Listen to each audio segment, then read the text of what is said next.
गई थी यहाँ पर सीएम उमर अब्दुल्ला की तरफ से रिजर्वेशन इशू को लेके, और वहीं पर कल असेंबली में जब सवाल पूछा गया था उसका जवाब दिया गया था।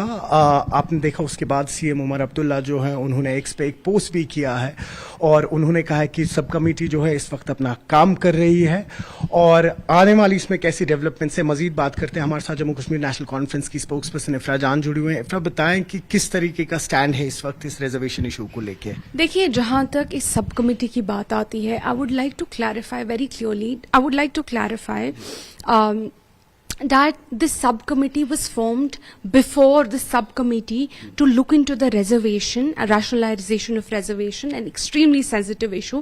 This was formed before, way before the students had met Umar Abdullah Sahab. When the subcommittee was formed, initially there was no timeline. Initially there was no timeline within which the subcommittee was supposed to submit its report. However, and this is very important, however, when the students met the Honorable Chief Minister, the Honorable Chief Minister very clearly and categorically set a timeline. He ensured that this subcommittee will have to submit its report within 6 months. मिलने के बाद जब students honourable chief minister से मिले, वजीर आला साहब से मिले, उन्होंने उसके बाद क्लियरली इस सब कमेटी पे 6 महीने का जो है एक टाइमलाइन सेट कर दिया था।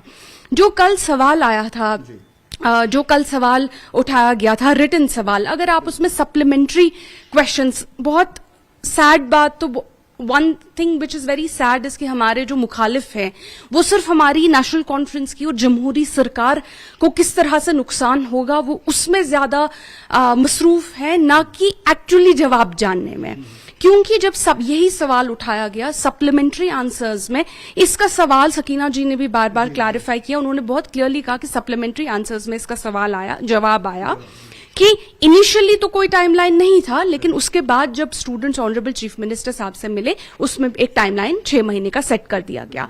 कल उमर साहब ने भी अपने ऑफिशियल ट्विटर अकाउंट जो उनका है office of the chief minister, उससे भी इस चीज को बहुत क्लियरली क्लैरिफाई कर दिया कि इसमें 6 महीने की जो है एक टाइम फ्रेम इसमें 6 महीने का है।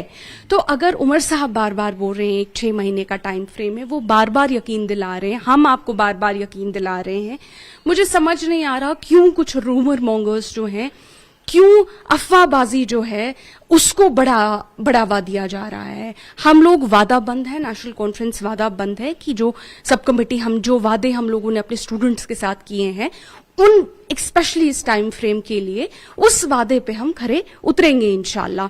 And I say this not just as a spokesperson for the National Conference. I also say this as a young person myself. I mean, I am very well in the employable age. And so all of us understand the sensitivities of this matter. All of us understand how difficult and how traumatizing it has been for so many students. We just, all I can do is we can request the students that please trust in your government. This is not an issue that National Conference had created, but trust in your government. Inshallah, we are bound by the promises we have made and the committee will do its work within 6 months. Thank you. News 18 के लिए आफाक शाह के साथ श्रीनगर से मैं Saroj coffee.